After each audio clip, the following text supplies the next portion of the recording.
What's going on, guys, and welcome to a very special Valentine's Day edition of #AskGSM, episode 533, here today for Wednesday, February 14th, 2024. I am Graham GSM Matthews, being joined today by a very special Alexis. Alexis, welcome back to the show. Hi. For the first time since the 500th episode last summer, I believe. Really? Wow. So, thought it was fitting. Yes. Valentine's Day, your idea, good idea. And here we are. We have a lot of questions to get into, some questions tailored to you specifically. Are you ready to get into it? I'm so excited. If you want to send in a question to the show, this is to the people, not to you, although I guess you can as well. If you want to send a question to the show, you can do so by tweeting me on the Twitter machine at WrestleRant with the hashtag AskGSM, at WrestleRant, hashtag AskGSM. Find me on Facebook as well, facebook.com/Graham.GSM.Matthews. Drop a comment on the post I usually put up on Tuesday nights, if not on the wall itself. Last but certainly not least, drop your question down below in the comment section on this very video. I'll include your question in next week's edition. So we'll get into it here. Brandon A. has got a couple questions here from YouTube. He started off with this. He says, "What's up, GSM? It's Brandon A. I hope you remember me. It's definitely been a while, but I'm very happy to jump back in here and send in a few questions your way. Always love seeing you at the PLE press conferences. I continue to wish you much success in your career, as well as joy and happiness in your personal life." Thank you, Brandon. I appreciate that. Of course, I remember you. Glad to see you're back and hope you're doing well. Your first question was, part of the reason I haven't been around as much is just the busyness of life. A lot of things have changed since I have last sent in questions, which was maybe, whoa, my God, maybe since the end of the first year of the pandemic. I did not think it was that long. That's crazy.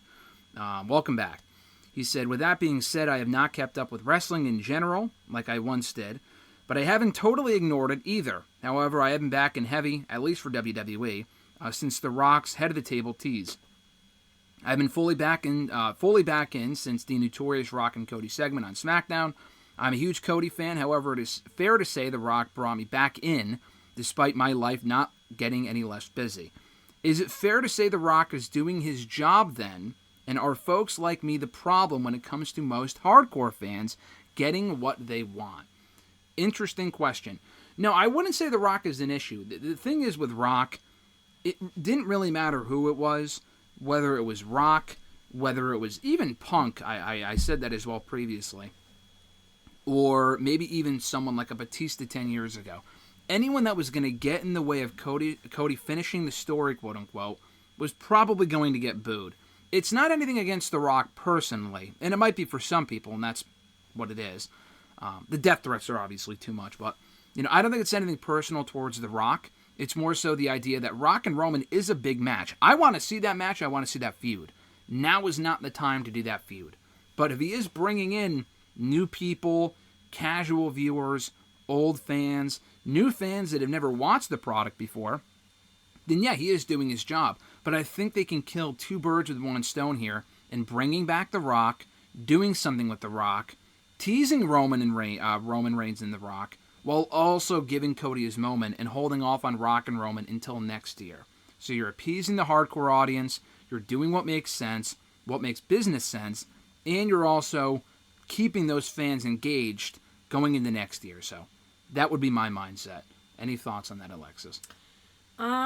I understand, because you've said this before, I understand the idea of appealing to casual fans and hardcore fans, but at the same time, it's not fair to the people that have been watching this whole time, and it just causes a whole slew of problems. Like, if you want this guy to be the guy, then why are you letting somebody who just walked in and has been teasing a match with somebody else for the past 4 or 5 years, why do you let him get the spot over somebody that's been there working their ass off the whole time? So,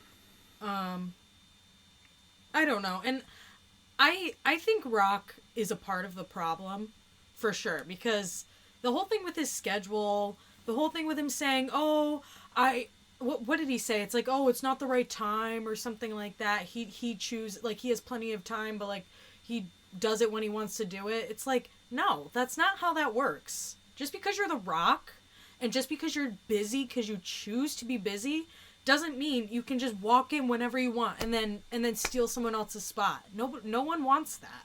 But he is bringing in these older fans, though. So it is working. If it's I will say it's working in the sense that if, like, because they did what they did and they It would have worked changed anyway. it. I would still say No. people like him would have still watched anyway for Rock and Roman. There are people that want to see that match. There are. There's no doubting that. At this Mania. I had someone say to me last week, even after the press conference, man, they really should have done Rock and Roman. I don't want to see Roman and Cody.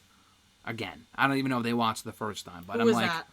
no one that you know. Okay, good. Doesn't matter. But I'm just saying the point is that people do want to see that match. I want to see that match, just not now. The fan base doesn't entirely exist on the internet. I got to play devil's advocate here because I understand why they would want to do the match. They did the right thing. They realized they made a mistake and they can build to it next year. Rock and Roman would be even more exciting and intriguing next year if they wait an entire year to build to it. But you got to remember, even if they did Rock and Roman this year, we may not be happy. He would get booed at maybe some of the events, all the shows, by how many people we don't know. But that's not everyone, though. You know? That's a... I don't even know if it's the minority. I talked about this previously as far as, you know, what they're doing with Rock and Roman. Is it what the masses want to see? It might be. I don't know. And they might be just appeasing the minority now and giving us Roman and Cody too. But regardless, I think Rock does bring in a lot of new fans. And I think I like the approach they're taking now because he is around. We don't know what he's doing exactly at Mania yet. He'll be on SmackDown on Friday. But, you know, I think what they're doing is smart because he's still around, still involved. People are intrigued. And he's also, you know, creating a buzz that is causing people to talk about what he's doing, whether you're a wrestling fan or not. The hardcore fans, I said the casual fans will be excited when Cody loses and then, like, at Mania, and then Next Rock question. I don't want that to happen, but I have no faith in them anymore after last year. His second question, one of the lesser things being talked about right now is Damian Priest's briefcase. I have heard respected content creators recently start to grow very tired of the Money in the Bank gimmick and talk about how ineffective it is now because there are because there being so many recent failures. I, however, disagree. I believe the Money in the Bank cash-in needs to have some failure to give the briefcase more stakes and unpredictability to garner interest. It is not interesting to me if it is automatic that the winner is going to be successfully cash in and become champion. I also looked up the stats between the men and the women.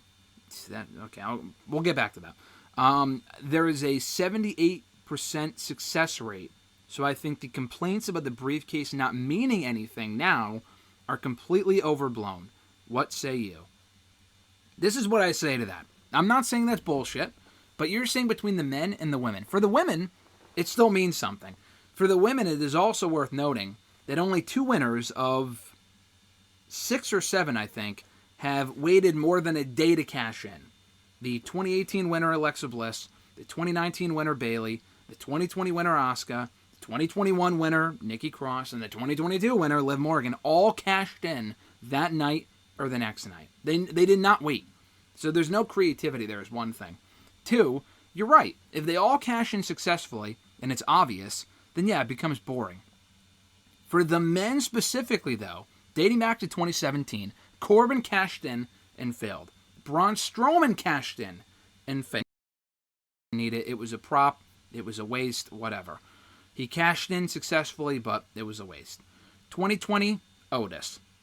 Need we say more? I mean, The Miz cashed in, but who cared at that point? It was that whole thing where he, like... Yeah, he lost it to The Miz, and it was dumb, and it was a waste. 2021, Big E. They got it right. 2022, Austin Theory. Got it wrong. Cashed in on a mid-card title, and still on a wounded Seth Rollins, and still lost. Guy was made out to look like a loser.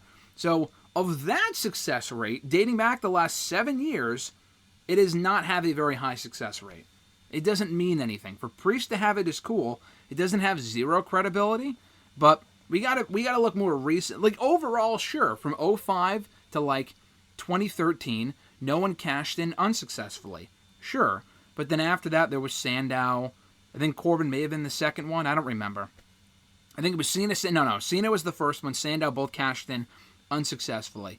2 back-to-back cash-ins that were wasted. But 2014, 2015, 2016, they got it right.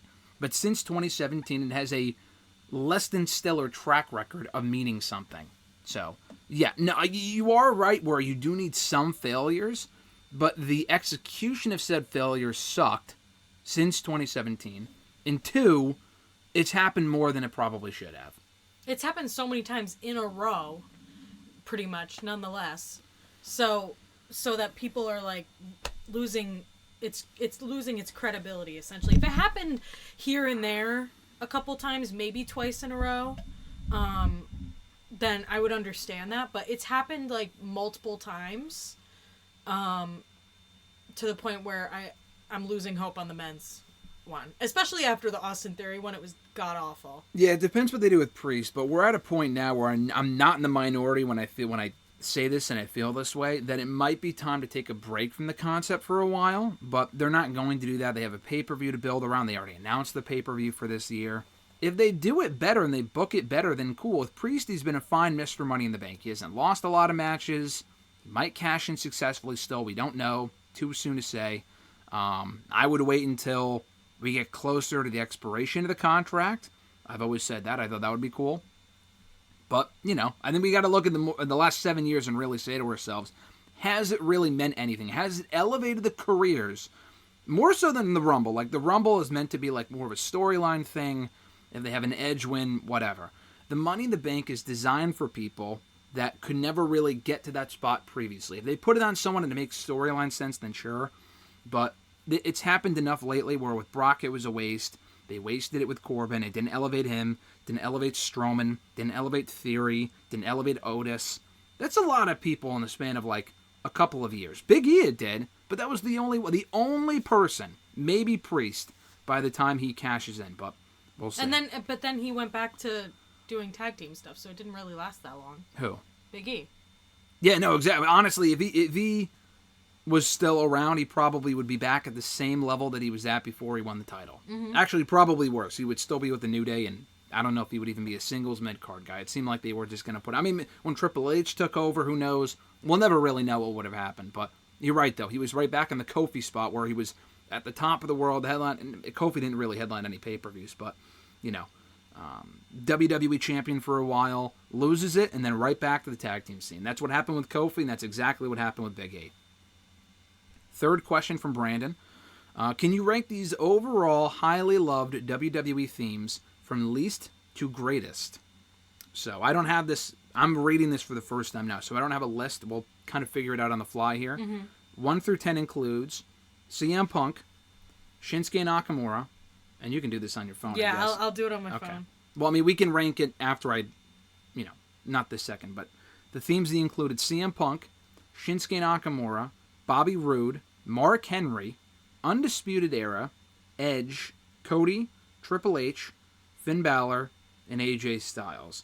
I'm not using all of the song titles, but I think you know which versions I would be referencing.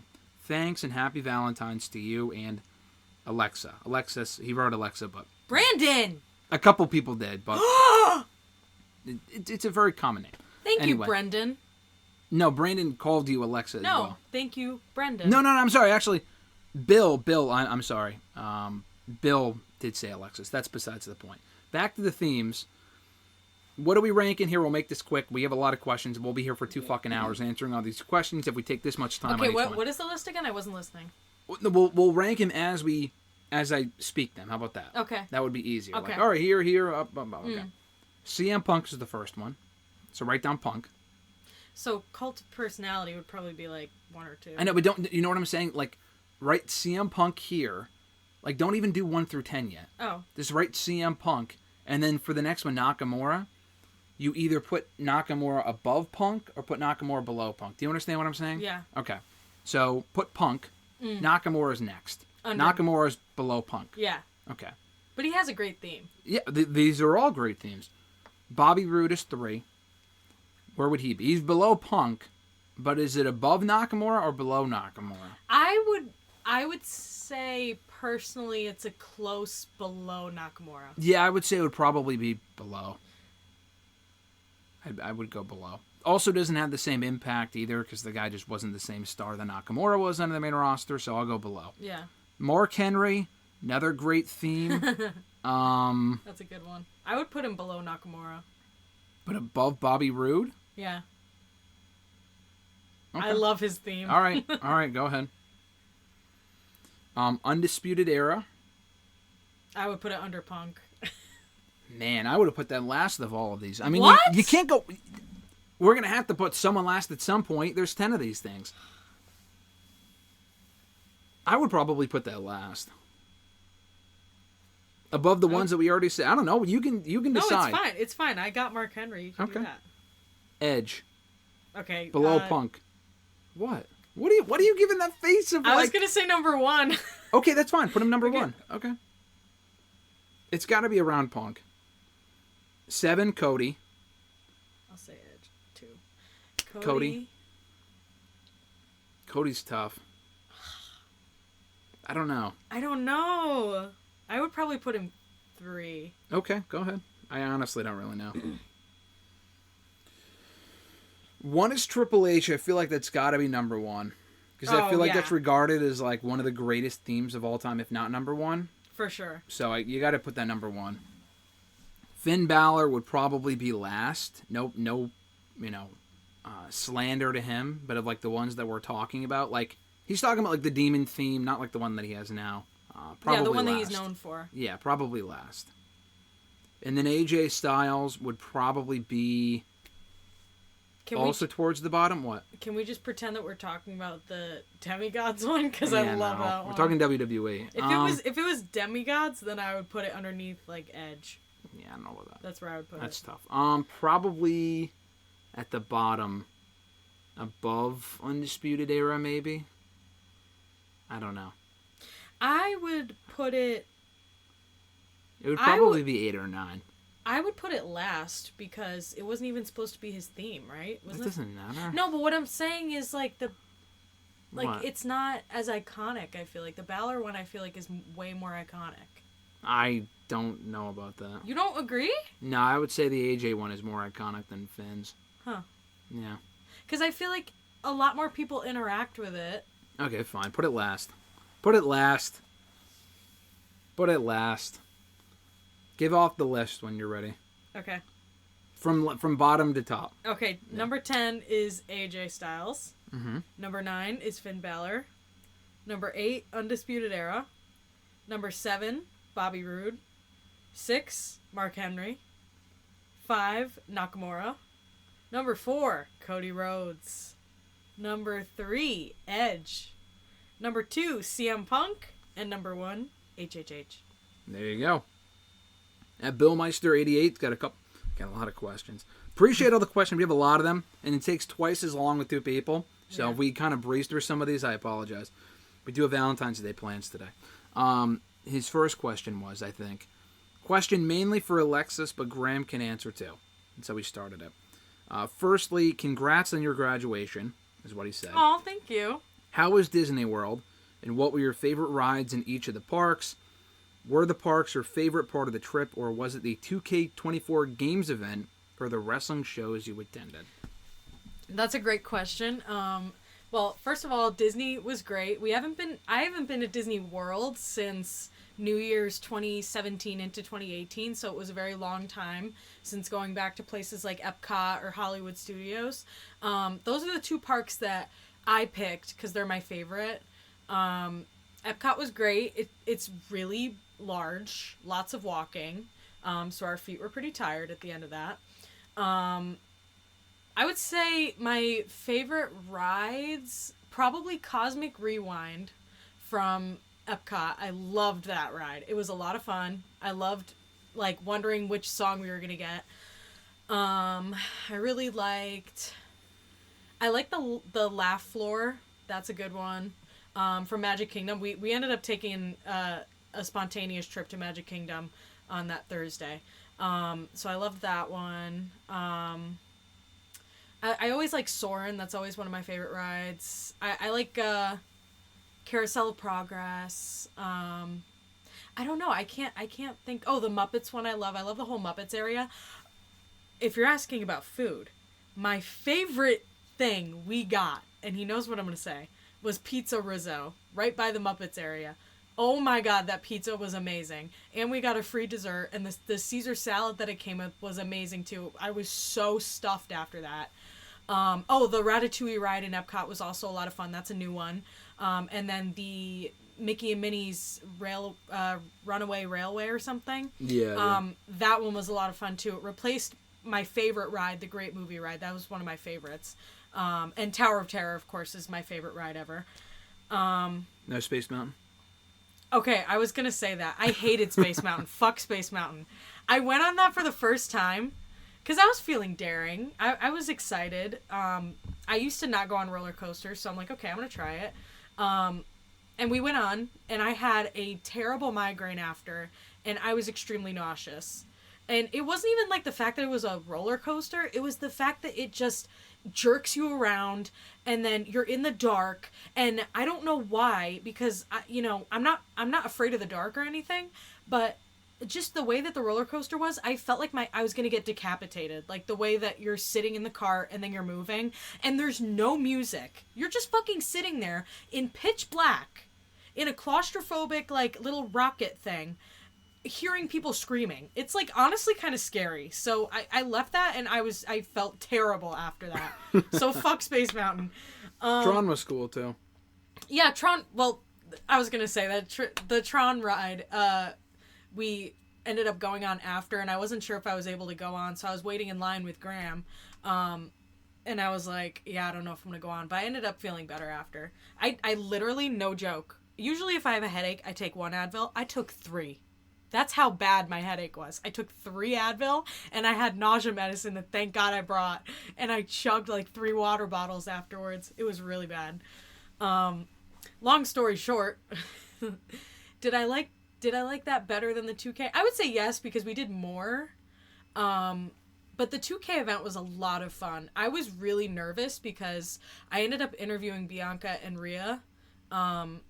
So that was really exciting. And then getting to look at the game too, that was really awesome. I'm a newfound gamer. My brother's got me an Xbox for my graduation, so I've been wasting my hours away on that. So it's been good, but I would say Disney is better. Yeah, I agree with everything she said, aside from Disney was the highlight. I agree with that, and I like Space Mountain. That's about it. But you also don't like Tower of Terror. No, I don't like Tower of Terror. I mean, the Guardians ride was the number one. Laugh Factory, and there was another one I can't remember. Maybe Tron, but I think it was another one. I don't... Haunted Mansion was nice. It was something like that. We also went on Mission Space for the first time. And there's like a... Oh, the Muppet ride is probably what I'm thinking of. Yeah. Maybe that one. But yeah, Mission Space was cool. Churros are great. Oh, you went to Tom Sawyer's Island for the first time? Yeah. That's cool. fun. Yeah, it was nice. Yeah. It was nice.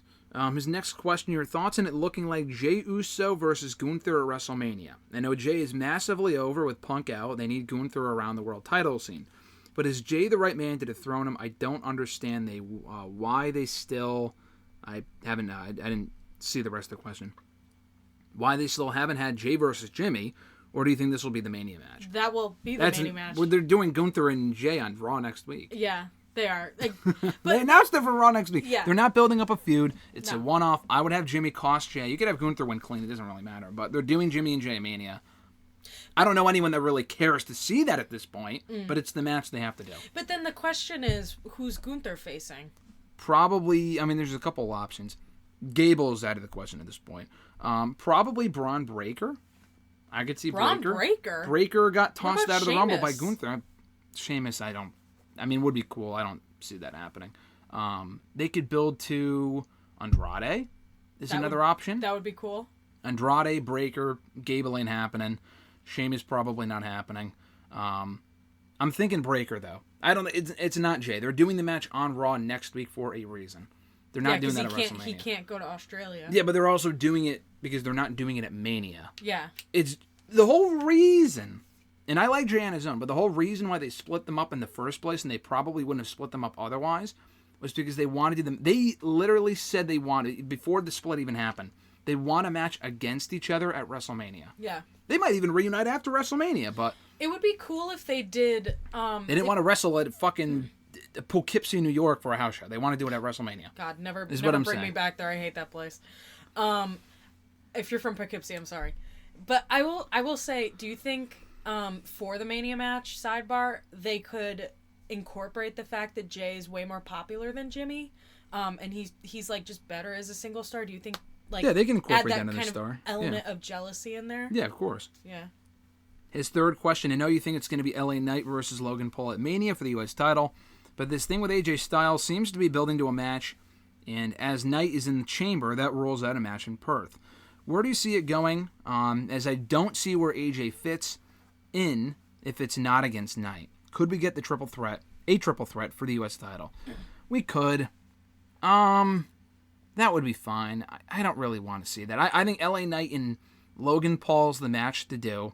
Logan Paul and AJ don't have a real issue. I guess they could, but that could be the match they do. You also have to ask, like, what do you do with Kevin Owens? I don't know where Kevin Owens fits in. Orton fits in. There's a lot of people on the SmackDown side. I don't really know where they fit in. LA Knight, to me, for the last 6 months, to me, made sense to face Logan Paul at Mania, beat him at Mania, and take that title. I don't know why you wouldn't do that. They're both in the chamber now, too. So it makes sense for maybe Logan Paul to eliminate him or vice versa. That's what sets up the Mania match. You're right. They're not doing AJ and LA Knight at Elimination Chamber, and that was surprising to me. That'll probably, to me, be a match on SmackDown we see either this week, next week, and they'll just blow it over. They'll blow it off there. So, any thoughts on that? No. What are the thoughts on LA Knight, Logan Paul? Come on, there's a question for you, too. What do you think the Mania match is? Why are they not blowing off AJ and Knight? Are they doing it at Mania? I thought so, too. They might blow off.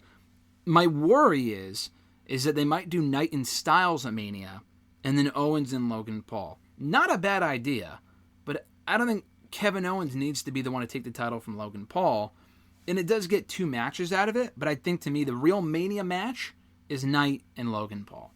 So, yeah, that's what I would do. No additional thoughts? Not really, because I haven't been... That's on SmackDown? I haven't been watching SmackDown that much, so I haven't been paying attention to that, because if you ask me, like, I go off of what I've seen, and I feel like I haven't seen AJ in, like, 2 months. So, I feel like... AJ Styles looks incredible, by the way. He looks really good. But I just feel like he's... I know they're using him in more stuff, but I've felt like he's gotten overlooked for a while now. Speaking of which, Jordan B. from YouTube, which superstars in Raw, SmackDown, and NXT do you feel are underrated and deserve a spotlight and a big push? He said, for me, Raw, Ricochet, Apollo Crews, Nikki Cross, and Dexter Lumis. SmackDown, Cedric Alexander, Cameron Grimes, Shotzi, and Michin. In NXT, Idris Enofe, Malik Blade, Axiom, Fallon Henley, Tavion Heights, and Valentina Ferrara. You might as well name the entire roster at that point. No, I'm just kidding. I would probably agree with the people that you said. Ricochet, if they find the right role for him, then sure. Alexis is nodding his head. Ricochet annoys the shit out of me. I'm sorry. Nikki Cross, I don't really know what more you do with her at this point. Apollo Crews, they should be doing more with, but I've given up on the idea of that. Loomis, I don't even know where he is. I forgot he still worked there. The first name that comes to mind for me is Cameron Grimes. He's probably someone that's new enough, that's not damaged goods, that they should be doing more with than they are. Dragon Lee, we haven't seen on SmackDown in a while, so him too, but primarily Cameron Grimes. NXT, I don't even know. I'm not even really sure, but Grimes is the name that comes to mind for me. Anyone else from Raw, SmackDown, NXT? I mean, Gable for me as well. I want to see them do more with Gable. They did last year, but they never really followed up on it, was the problem. He should also get a bigger spotlight, so. Anyone to you that comes to mind? Sheamus. When he comes back. Yeah, is he hurt? He's been hurt, yeah. Yeah, no, I feel like he's severely overlooked by them, and has been. Like, I just feel like it's a crime that he's probably not getting that Mania match against Gunther. Oh, no, definitely Or the fact that he didn't win last year. I just think it's ridiculous. I mean, the man is a star, and he hasn't won that title yet? Like, what the hell? It makes no sense to me. Yeah. Micah does it from YouTube. Their first question was, what do you think of the press conference? It looks like we're getting Triple H versus The Rock built 6 years too late from that small promo they had on SmackDown. That would have been 2014, so you're thinking 10 years ago, not 6. But he says, anyway, we all know Triple H can't wrestle. So what do you think of the idea of Triple H hiring someone in that spot to take on The Rock? Someone close to Cody and who doesn't like Roman at all. I'm thinking we do The Rock versus Randy Orton, Mania Night 1. What do you think? I like the idea. Listen, I don't know if Rock is wrestling. I don't know if he needs to wrestle. I don't think he really does. I think he can be there with Roman, do that thing, be in his corner, whatever. Maybe he helps Cody win. He thwarts bloodline interference. Him aligning with him right now is just a swerve. It doesn't really matter. I don't think Rock needs to wrestle. But if you want to have him wrestle, he wants to wrestle. And I heard he's been training lately. He said that to Pat McAfee on a show last week. Hopefully he wouldn't be training for nothing. I mean, the Roman match is not happening. It shouldn't happen. But if he wants to wrestle, Orton doesn't have an obvious opponent. Rock and Roman to me, or Rock and Randy, a lot of R's. Rock and Randy, one-on-one, would be cool. 20 years removed from their tag team handicap match at Mania 20. I think that'd be sick. So, any thoughts on that? I like that. My one problem is that I like how Triple H has been taking a step back from being an on-air character. And that wouldn't necessarily mean that he would be on TV every week, but I just think the idea of him even thinking about facing him, like by putting someone in his place, I think that just shoots down like his credibility as a businessman now. Because I mean, during all the press conferences, he comes out last. He's himself. He's very, very professional, and I just feel like it would make him look silly if he were to go out there and be like, I'm gonna have Randy face you. Like, I don't know, because he's not a GM. Like, he's not an on-air character, and I mean, he is, but and not anymore. Really, not consistently. But he'll come on and he'll make an announcement, which is fine. But him going out there and like, I don't know. It just is weird to me. But if they were to do it and do it right, then I would be on board with that. I feel like like I said, they would just have to do it a certain way that it wouldn't make him look like he's trying to be some character of himself. It wouldn't really bother me just for the sole fact that Rock is legitimately on the board, so if they want to tell that story, that's fine. As long as it's not overdone like The Authority 10 years ago, then yeah. Sure. And I would be intrigued by that, but I don't know if they're actually going to do that, though. His second question, could a two-part WrestleMania work? Not two-night, because we already have that. Do you think WWE having day one in WrestleMania somewhere overseas, and then day two somewhere in the United States, could work sometime in the future, maybe for Mania 50? So they've done that before. Mania 2, the same show, was spread across 3 different cities in the U.S. Logistically, it ended up being a disaster, I think. They haven't done it since. I would not do that. Is it possible?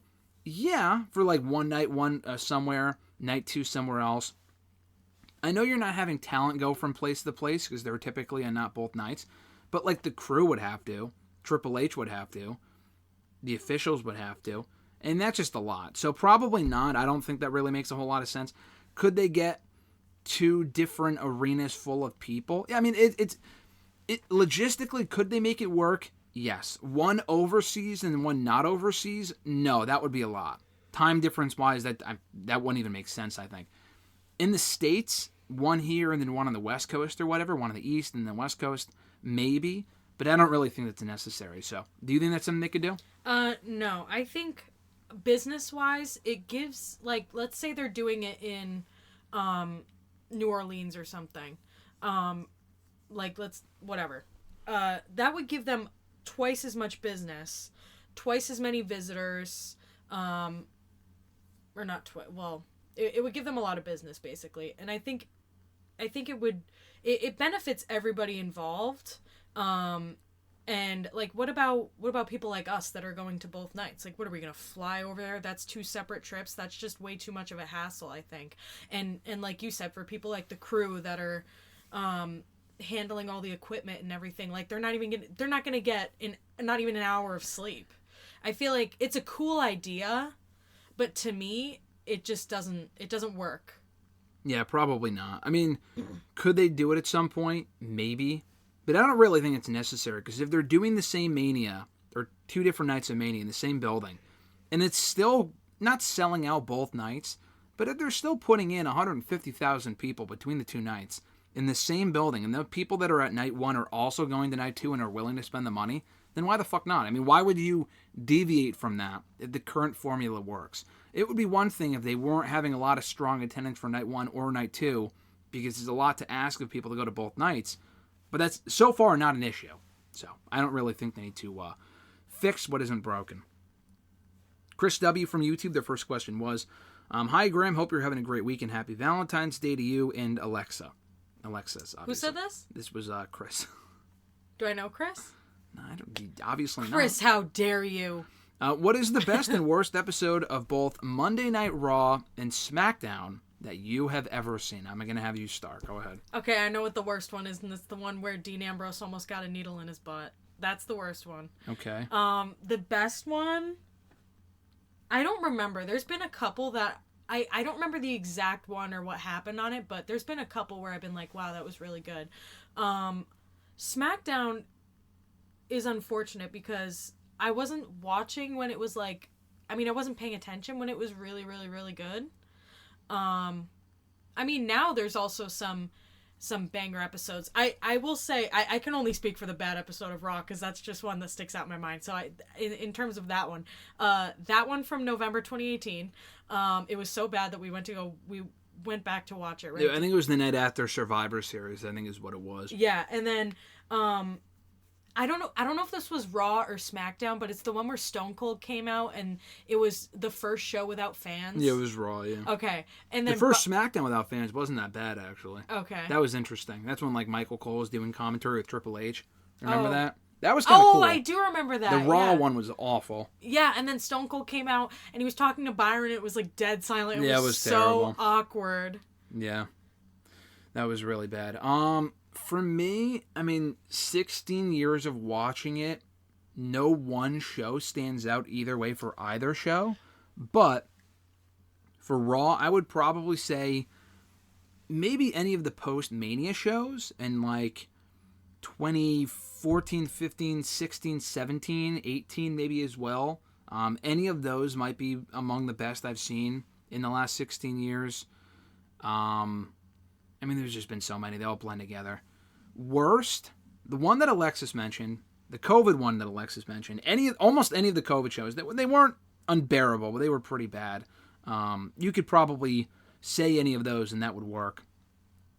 I'm trying to think of any other really bad Raws from before you started watching. The show that the Nexus debuted on, the Nexus thing actually salvaged that show, but it was one of the worst shows I've ever seen. It was that Power to the People episode of Raw, June 2010. Really, really bad show up until the Nexus thing at the end, which people thought might have been intentional. They made it that bad on purpose to make it so good at the end. I don't know if I believe that, but that was a leading theory at the time. Yeah, there was one from October of 2011 when John Laurinaitis was named GM. That was when the whole walkout thing happened. That was fucking awful. I've seen a lot of bad Raws. Probably far more bad Raws than good Raws, and a lot of Raws that I've just straight up forgotten. Which is saying a lot because I remember everything, but a lot of Raws and SmackDowns that I've forgotten because they were that bad. Worst SmackDown, again, I don't know because there was a period of SmackDown from 2011, 2012 through 2016 where they didn't even really give a fuck about the show. And there was no brand split. Probably one of those shows. No one SmackDown, me talking about it right now, comes to mind. I'm sure there's plenty that were so bad they're forgettable. And they're so forgettable I can't remember them. So that's a cop-out answer, but I honestly can't really remember. His second question, I'll also throw this to you first. If you were a pro wrestler, what current-day music would you come out to as either a face or a heel? If I was a heel, he says, I would want to come out to MJF's theme music. As a babyface, I would probably come out to Sami Zayn's theme. What about you? And when he says current-day music, I take that to mean current-day theme song. Okay, well, I'm going to break that rule because I already have two that I know that I would do. Go ahead. So I've already thought about this. I would be that kind of Lone Ranger character, those cowboys that you see that travel, that are very low-key, kind of like Pedro Pascal vibes. My name would be Vengeance because I think that'd be kind of cool. Or something like that. If I was a heel, it would be Darkness Settles In by Five Finger Death Punch, because that's a really good song, especially the beginning. And then if I was a face, I would do Can You Feel My Heart by, what's that band? Well, Water Parks? No. It's Bring Me the Horizon, I think. Oh, okay. Because that's a really good song. So... All right. I'm going to give you a cop-out answer. Mine is a wrestling theme song. Face, CM Punk. Cult of Personality. We knew that. Heel, CM Punk, Cult of Personality. The same song. You didn't say I couldn't use the same song. It works in both roles. I mean, in my opinion, I feel like you could do that with any song. No. Because it's the person that changes the music. And not necessarily, I think no. so. No, like if Bayley were a bad guy and she still had that original theme, that would not fucking work at all. That would be terrible. if she was the character that she is now. No, it couldn't. But there's a way that you can do it, I think. And that character would be awful. And everything. No. Yeah. No. If she was the hugger as a heel, it would be dumb. So no. No, not. Never mind. Yeah, no. Sami Zayn, like, his theme song is the babyface. He had that for years. It didn't work. It didn't work. The one that he ended up changing to that people did not like, that you and I liked, was way better for him as a heel. Oh, I love that one. The other one, yeah, it could work for him as a heel because he's annoying, but it doesn't work as well. It sucks. Yeah, you could use any song as a face or a heel, but it's not going to be good. I'm thinking about it from an acting standpoint. Yeah, and it's not going to work, so. You can think of him that way. You could be wrong. That's fine, too. Whoa! Next Not question. on Valentine's Day. During this WrestleMania season, do you think WWE is booking Seth Rollins too much like a geek? Also, what are your thoughts on his comments about UFC fighters? Yeah, they're booking Rollins. I mean, like, it's weird to say they're booking him horribly. I mean, that guy's the world heavyweight champion, but his promo on Monday was great. His mic work's been great. The problem is they'll have Roman out there completely fucking burying this guy in the belt that he's holding, calling him little bro, burying the belt. It's the loser bracket belt, and guess what? He's not wrong. And Rollins is doing nothing to combat this aside from, oh, Roman, you don't work at all. And then Roman said, well, yeah, you're right, I don't work at all, but I also make 10 times more than you. I don't need to work, is what he's saying. Yeah, Rollins has no response to that. It's like, he looks like an idiot. He looks like a loser. Not only that, though, he dresses like a loser, and he presents himself like a geek. I'm not a fan of the character, but when he can get serious, like we saw on Monday, I like it a lot. And there's another question about that a little bit later on. We'll talk about that then. But as far as the UFC thing, he said, oh, no one from UFC, I think, can transition to WWE. I don't believe that. I don't follow UFC day to day. There's been a lot of people that transferred from one company to the other, obviously. He's not saying that. I think he means right now. People were saying, oh, what about Matt Riddle and Ken Shamrock and Shayna Baszler, Ronda Rousey, blah, blah, blah. I think he's saying today, of the current UFC roster, is there anyone that can make the transition? He said no. I say bullshit to that. I don't even watch the product consistently. I'm not sure he does either, but I'm sure there's someone that is skilled enough, that could be charismatic enough to make that transition. So again, who that would be, I don't know, but that's probably what he meant. Any additional thoughts? No. No. Have you guys seen the show? This is also from Chris. Have you guys ever seen the show Charmed? I have just gotten into watching it on TNT in the mornings, and I find it to be a fun, charming, pun intended, and entertaining show with a great cast of characters, particularly the 3 female leads. My favorite of the 3... Alexis is nodding her head. My favorite of the 3 is Paige Matthews, my relative, plays by Rose McGowan, because she is beautiful, likable, and charismatic. It was a big hit on this... Stop nodding your head. What? It was a big hit on the CW from the late 90s through the middle 2000s. What are your thoughts on the show, and do you recommend it? I almost skipped over this because I'm like, I think I've heard of it and have never seen it in my life, probably. What a random, weird question. But Alexis clearly knows what it is and has seen it. So I love that show. Whenever I would go to my gym, it would always be on because there's like little TVs on the treadmill. And I used to watch that show with my mom like years ago. I don't remember any. I remember Piper, Paige, and then somebody else because I haven't watched the show in a couple months. So I don't remember much from it. But no, I totally agree. I love that show. Very entertaining. One of the episodes that stands out to me is the one where I think it's Paige is like, they take her back to when she was a teenager, and she's in her bedroom, and I would have never expected her to be like a total emo kid, and she's got like a Nirvana poster, she's wearing like flannel, she's got dark eyeliner. I'm like, what's going on? But no, I love Paige, she's gorgeous. And then I think it's the one that plays Piper. I love her too. I follow her on TikTok. She's amazing, and I totally recommend that show. It's very entertaining. It's a good, like, to me, it's a good filler show because it's you don't have to pay full on attention to it.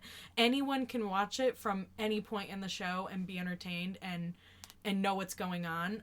So yes, I recommend. And you have good taste. But my name's Alexis.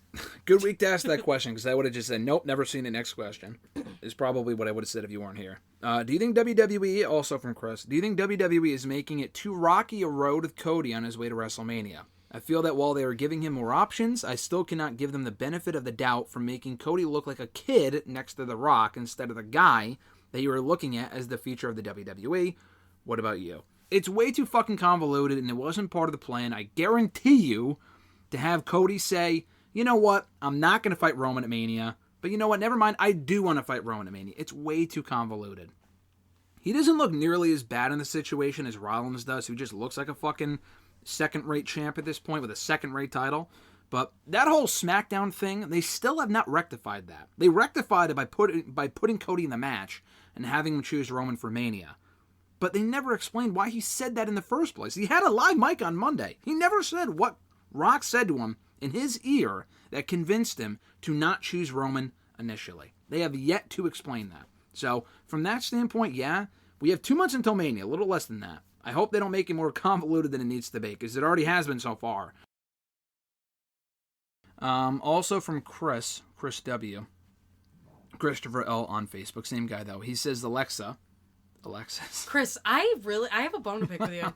I can't believe you. I did write Alexis in, unless I No, he wrote Alexis. No. On Facebook, though? Yes. I don't know. Yeah, well, that's what I'm saying. He wrote this on Facebook, so. Chris, you and I are in a fight. I'm pretty sure I wrote Alexis, but it's okay. It's not like he called you up Sally or something. Well, at least just read Alexis. Who are your 5 favorite... It's not for me. Oh, my God. Let me just give... We don't need to be here for an hour, but give us a short list of who would be among your favorites. Bray Wyatt is my favorite of all time. We know that. Rhea is my favorite female wrestler of all time. I love her. I've been following her career since pretty much me and Graham started dating. Beth Phoenix. I love Beth Phoenix. Fuck. This is difficult. Wow. I love CM Punk. Okay. I love him. He's one of the ones that got me into wrestling. I'm stumbling my words. Mm-hmm. It was Ambrose. It was Rollins. It was Pete Dunne. It was Malachi Black. It was Ronda Rousey. Yeah, I don't like Ronda as much now anymore. So, Sasha? We'll get to Sasha. There's Bayley. There's Becky. There's Liv. There's... I don't know. Yeah, Bianca. I love Bianca. She's okay. also one of my favorites. All right. Rhea, Bianca, Beth Phoenix. I did... Mickey James, Jordan Grace. I don't know. I'm trying to think of AEW, too. I know. Wait, let me look it up. Look up women's wrestlers? Yeah. I guess. Bayley, Charlotte, I don't know. No other males that come to mind? There are. I know they're out there. Yeah, I don't know. LA Knight. I really liked. I love LA Knight too. I would say Johnny Gargano, obviously. Oh yeah, right. Okay. Johnny. Yeah, duh. Sorry, Johnny. I see him on the poster over there. That's why I remember that. Yeah, I love Bray Wyatt, Johnny Gargano, CM Punk. There's a bunch of them. I just am not thinking of it right now. Well, we don't need top 5 Yeah. specifically, but Yeah. those are the ones that come to mind. If one comes to mind while we're recording, you can go ahead and spit it out. Yeah, those are the ones that come to mind. And then Rhea, Bianca, Beth Phoenix. Okay. You know, Mickie James now. I love Mickie James now. What she's doing now. Okay. The firing of Scott D'Amore, also from Chris. The firing of Scott D'Amore last week both shocked and repulsed me as well as it did for a large portion of the wrestling community. TNA was on its deathbed until Scott D'Amore, a mostly loyal employee of the company for over 20 years, resurrected it to become an enjoyable product. While I didn't love everything the company did, and I found it laughable that they thought changing it back to TNA, the TNA moniker, was going to do anything for the business, Scott at least had the mind and passion to turn around some people's perception of the company. With the firing of Scott, do you think this will damage the company and produce our product big time? What does this story say about corporatization in professional wrestling? And do you think Tony Khan should hire him as the main booker of the company or the booker of the women's division? Yeah, I talked about the Scott D'Amore thing last week on WrestleRant Radio briefly. There's really not much more to say about it now than there was then, aside from the fact it was a dumb decision. The funny thing is that the news actually broke while I was recording hashtag last week. And then as soon as I was done recording is when I found out about it. I'm like, what the fuck? Like, there's always news breaking, and there could be news breaking right now as we're speaking. But, yeah, I mean, again, really not much more to say on this other than I hope someone picks him up. Having him be the lead of the women's division in AEW wouldn't be a bad idea. Personally, if you want to appoint someone like to the women's division in any particular company, whether it be WWE or AEW, whatever, it should probably be a female. So my thing would be appoint him to Ring of Honor. People have said this already, but Ring of Honor is still being run by Tony Khan, which is a mistake. Give those duties to Scott D'Amore, have him run that brand, and pretty much do what he was doing in TNA in Ring of Honor now. So that's probably what I would do. Going back for a second, our audio got cut out earlier for the no L questions. So I'm going to answer those two real quick before we get back into Chris's questions. What would be your top 5 romantic comedy movies of all time? We discussed this already before the audio cut out, Alexis. But, you looked up the list. For me, it is The Big Sick that I saw in theaters when it came out with Camille Nungiani. And that's a real life story. And How to Lose a Guy in 10 Days. For you, you said Clueless, right? I love Clueless, 13 Going on 30. I like rom-coms, but they're not really, like, at the top of my mind as far as, like, oh, what's your favorite rom-com? I don't know. I had to look it up. I know. Same with me, honestly. And then there was another one, Crazy Rich Asians, and you and I really liked Silver Linings Playbook. That was actually your idea to watch that. Yes, it was on 4th of July. I don't know why it was a 4th of July movie, but we watched it and it was good. I enjoyed it, so I'd probably put that on the list as well. Do you see Liv Morgan winning the Elimination Chamber to set up a match between her and Rhea Ripley at WrestleMania? I do not. I think Becky wins. They've teased it a lot. To not deliver at this point would be a mistake. They could ad-lib to make it a triple threat. Not ad-lib to make it a triple threat. I don't think they're going to do that. I think one-on-one makes the most sense. Liv probably won't end up with a match at Mania in that case, but I don't really know what else you do. I personally am in favor of Rhea versus Liv, but I mean, I just don't see that happening. Liv versus Rhea is a story that I want to see more than Rhea and Becky because, like I said before the audio got cut out, I think Rhea versus Becky is more of a wrestling fans match, and then Liv versus Rhea is more of like the entertainment or like people like me that are watching for that kind of stuff, like the story stuff. So I don't know. I don't see that happening, but I want it to happen. I mean, it's not impossible, but I just don't see it happening. Back to Chris's questions. I really can't get into this Bayley versus Damage Control storyline as many others have. I love all the people involved in it, but I feel the storyline isn't the most original storyline out there, as it is way too much like the Batista Triple H storyline in the build-up to WrestleMania 21. Even going as far as doing the Bayley eavesdropping on the group talking bad about her.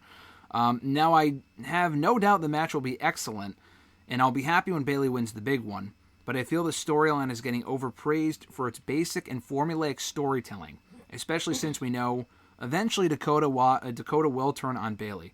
Do you think I make fair points? I mean, you don't make bad points, I just don't agree. It's all subjective. I mean, I love the storyline. Bayley's organically gotten over. It's been in the works for a while. They've taken their time telling this story. Hasn't been done before? Sure. Every fucking story's been done before. I mean, I can point to every story going on in WWE and AEW currently that has been done at some other point. You're naming a story from 20 years ago. And it wasn't like they just did it recently. So, that's your opinion. I completely disagree. I've enjoyed it. It's not amazing, but it's been well done. It's going to lead to a big match, and the match will be great. So, I have no issue with it at all. I will say, I have not given a shit about Damage Control until that night that she said she's going to face Io. I mean, I was actually, like, leading up to it, the couple weeks leading up to it, I was starting to get more and more invested. I don't think it matters, honestly, that the story's been done before. The Cody Rhodes and Roman thing has been done before. Think of a great story. It's been done before, just in a different form. I think at this point, if they try to make something that's not been done before, it takes away from the actual story and just makes it that they're trying to be different. You don't have to have a story that's completely different as long as it's a good story. And I think I genuinely actually like it. And like I said, this is coming from somebody that didn't give a shit most of the time until, I mean, I like Bailey. I love Io. I love all the women involved. They're very talented, but I mean, come on. They weren't necessarily killing it up until, this whole thing came about where she was like gonna turn on her. And they were being booked very poorly up until like Io became champion like last summer. Exactly, and I think Bailey. I love Bailey, and I think she's doing a great job, and I'm genuinely excited to see where this goes. His next question: How would you both rank the 4 horsewomen in order from worst to best? That's a really tough question. That's a great question, though. It is a good question, but like, honestly, I have no fucking clue. It depends on the day. I don't know. Like, I'm putting Sasha at the bottom. That's wrong, but I mean, you can do whatever you want. Sasha is the best in the ring of the 4. But Charlotte, I don't know. She's great. Charlotte might honestly be at the bottom. Bailey is...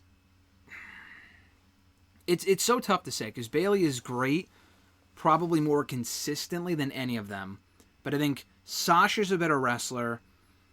Bailey's a better... I don't know, man. It's tough. I honestly don't really know. I don't know if Bailey's the best. I think out of all 4 of them... to me, I think Sasha would be 1. You put her at 4, but... Well, is he saying... he or she? Chris is... I forgot who was asking. Back to Chris, yeah. Me. Alexa, the one speaking. Chris. I'm holding a grudge. Is he asking our favorite or just objectively? No, just subjectively, but not our favorite, but like who you think is the best of the 4 and so on. Who I think is the best of the 4. I would probably rank them. I'd probably put Becky at the top because I feel like she's very versatile. Like Charlotte can only do one thing, and that is be a heel. And if she just is very one-trick pony, I feel like. She's talented. She can carry the company. But Becky can also do that. Becky can appeal to a broader audience. Becky is more likable. Becky, she just has more things under her belt in terms of what she can do. So I would definitely put Becky at the top. I would probably put Sasha underneath Becky. Subjectively, I would take her off the list because I don't like Sasha. But she is a great performer. She has the look. A lot of people really like her. She's very talented. She can do the character and all that. I'd probably put her there. I'd probably put Bailey third and Charlotte last. I would probably put Sasha first, Bailey second, Becky third, Charlotte last. Mm-hmm. It's probably what I would do. But again, depends on the day, I guess, on how that answer would go. Also from Chris. Say AEW wants to do a tour outside of the United States and Canada. What countries would you be interested in seeing them have weekly shows in? I would say Mexico, Puerto Rico, and Brazil. They could try Japan, but that would involve them doing taped episodes of Dynamite and Collision, and it wouldn't feel the same as live shows. What about you? They've done taped Dynamite and Collision, so that doesn't really bother me. I mean, you're saying weekly shows, like a fucking month worth? I mean, what are we talking here? Are you saying a tour? So it would be... If it was for 1 week... A taped Dynamite and a taped Collision would be totally fine. Japan would make sense because they have the connection with New Japan. That would be cool. Puerto Rico, we know, is a hot crowd. We learned that at Backlash last year, so I would go with them as well. England, they've done All In there, but like a actual Dynamite there would be cool. A Europe tour would be cool. Europe, probably, yeah. Brazil is very fucking random, but, if they're a good crowd, then hey, why not? I don't know. WWE's going all over the place, so why not AEW? Or South America tour or something. That'd be cool. Honestly, I don't really have a preference as long as it's somewhere outside of the U.S. and Canada where they've already been. Trying anywhere new, like when they went with England last year, is a nice, refreshing change of pace for them. So I don't really have a preference. I'm at Uwagoon91 from Twitter. Happy Valentine's Day, Graham, and Alexis, is what he said. Oh, thank you. Have you guys noticed that when Jay versus Jimmy happens at WrestleMania 40, not 30, it'll be 30 years since the fantastic bout between Brett and Owen? happened at WrestleMania. No, I honestly completely forgot about that. I'm surprised you forgot about that. That's something you It's would a bring brother up. versus brother match and another brother versus brother match. Though I'm sure they might bring it up on the road to WrestleMania if they have the match, but it's definitely not Brett versus Owen in the ring. But and I care a lot less about. I mean, I wasn't watching back then, but Jay and Jimmy is not Brett and Owen. But as far as the brother versus brother aspect, it's pretty cool. Pretty cool, brother. Do you consider Rhea Ripley versus Charlotte Flair at WrestleMania last year to be the best women's match in the WWE yet? You first. I don't know. I don't remember much of it because I was so busy being terrified that Rhea was gonna lose. I mean, it was really good though. That was a really good match, and the story building up to it was fantastic. Long awaited, multiple years in the making. I don't know. It's hard for anyone, I feel like, to say that was the best ever. Because there's a lot of... I haven't been watching that long, so I feel like I can't say. It's a very simple answer. Is it one of the best women's matches in WrestleMania history? Yes. Yeah. Is it the best women's WrestleMania match in history? Maybe. Is it the best women's match, period, in WWE history? No. And the only reason I'm saying that, it's not even to me, it's subjective, but the one match that I know is better, for a fact, Sasha Bailey, Brooklyn NXT TakeOver 10 year. I mean, that's the match. That, to me, is probably the best women's match in WWE history. If you're talking main roster, then maybe, but if we're including any brand, it's got to be that one. How do you think Okada will fare in AEW if he's expected to go there? I think he'll do fine. I think it's a risk either way to go to WWE or AEW. You ask me, I'd rather see him go to WWE. It's somewhere where he hasn't been before, new opponents. I'd like to see how they would treat Okada. It's probably what's not going to happen. He'll probably go to AEW. I'm sure he'll do fine. They have Will Ospreay coming in, probably Mercedes. He'll do fine there. I just don't want him to get lost in the shuffle, which he could very well do in WWE as well.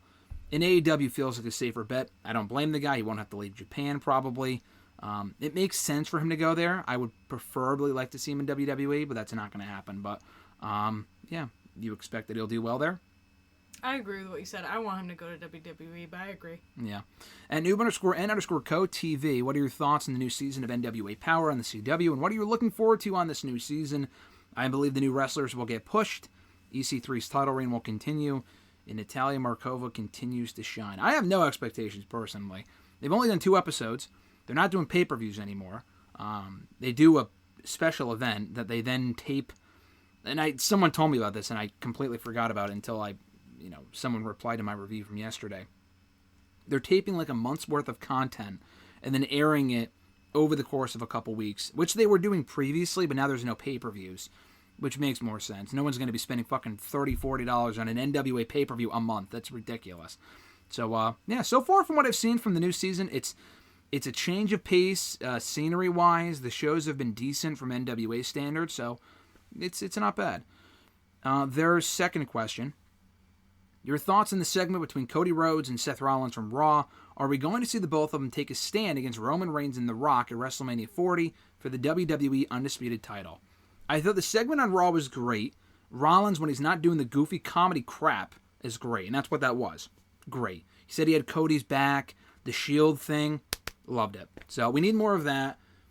Don't know if we're getting a tag match. Don't know if we need a tag match. I don't know if they need the main event night 1 and night 2. That's kind of excessive. They can figure out something else. They could do that match at some other point. Maybe not at Mania itself. But Rollins having Cody's back. And people saying this as well. Cody not only recruiting Rollins, but recruiting Sami Zayn, who he also interacted with on Monday's Raw behind the scenes, is him assembling the Avengers to take down the Bloodline at WrestleMania. I love that idea. I would love to see that. We kind of saw it last year when Cody took on Roman and Kevin Owens came out, Sami Zayn came out. It would be a fucking mess interference-wise, but it would make sense because the Bloodline is constantly interfering. But in this case, you have Sami come out, Rollins, Jay probably, who's close with Cody and hates Jimmy, and then The Rock, to thwart The Rock and Solo and Paul Heyman, I'd be down for that. So, I don't think that's going to happen necessarily exactly like that, but I did like the segment, and I like what they might be doing with Rollins' backing of Cody, while also having his own separate story in defending the World Heavyweight Championship at WrestleMania. Your thoughts? I agree. I don't want a tag match. I just want Roman, Cody. That's it. I like the tag match, and I do want to see it, but I don't know how you don't do it after teasing it so heavily. And also, I just don't know how you do it if you're also doing Roman and Cody. Exactly. And they shouldn't turn it into that, obviously. Yeah, that'd be fucking dumb. But how? The question is, if it was a tag match, how would they do it for titles? They wouldn't. People are thinking they might do it night 1, and then Roman and Cody could be night 2, or it's a winner take all match. They turn it into a tag team match, which would be dumb. What would Rollins win then? Nothing. He would retain. Same thing with Roman. Rock would win the World Heavyweight Championship. Dumb. Yeah, I'd rather die. Stupid. No, thank you. Yeah, no. Let's see here. Last 2 questions. At the average grunt, if you could create a triple crown made up of any 3 title belts of your choice, which 3 would you choose? Either based on their lineage or what would just look the best. For example, I would pick the Big Gold, the World Heavyweight Championship, the original, not the current one, the AEW World Championship, and the IWGP Heavyweight title belt. So he's saying, like, when Eddie Kingston comes out and he has the Ring of Honor belt, the New Japan belt, and that new belt that he has, what 3 belts would you want to see someone wearing at any given time? To me, I don't really have an obvious answer. I don't really care too much about belt designs for the most part, but probably the World Heavyweight title, either the original or the current one. The Intercontinental title, we're talking like the one that I have, the white strap one here, that Cody Rhodes brought back. I don't know. I don't really have any obvious idea. I mean, from any company, too. It could be any company. Any 3 belts that stand out to you? That if someone were to hold or win them? Well, I like the World Heavyweight, the women's one. Okay. That one just needs to be bigger because it's significantly smaller than the men's one. And it bothers me, and I didn't notice it until 2K, that 2K event. That one, I love the AEW women's one, the newest one, the fucking 6th one that they've had. I like that one.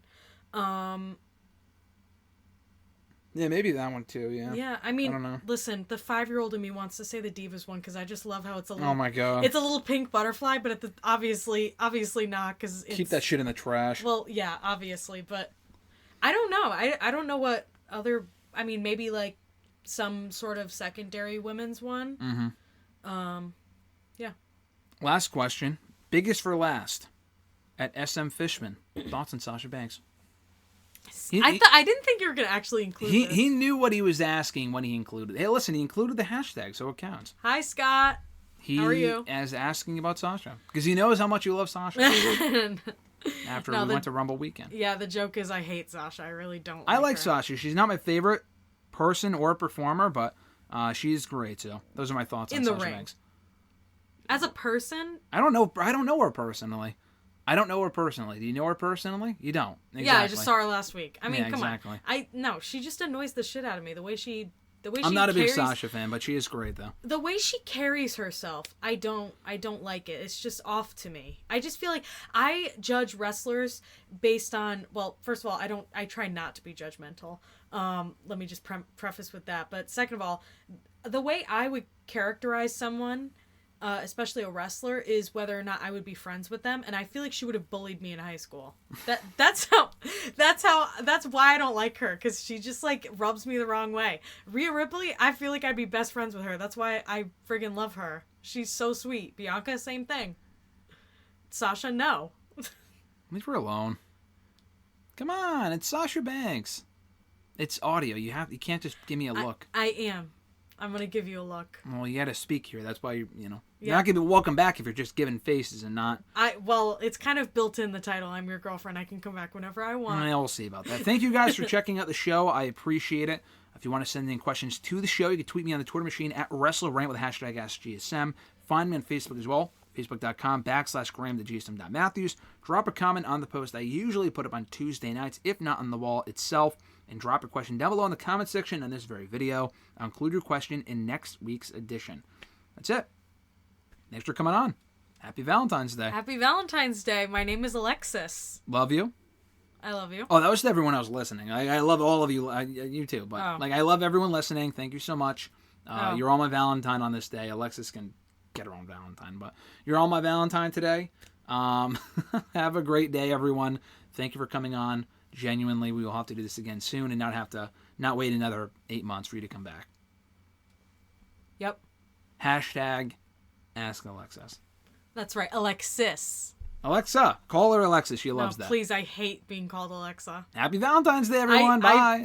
What? I forgive you. It's okay. You don't have to apologize for calling me Alexa. Chris is cool. Leave Chris alone. Chris and Brandon? No. I think it was just Bill. him. No, Bill called you Alexis. Oh. He did, yeah. And at eBugger91. You're lucky they're not saying like Samantha or something. Say thank you. Thank you. Love you guys. Happy Valentine's Day. Happy Valentine's Day, folks. We'll catch you next week. I'll catch your ass down the road as well. Bye. Bye.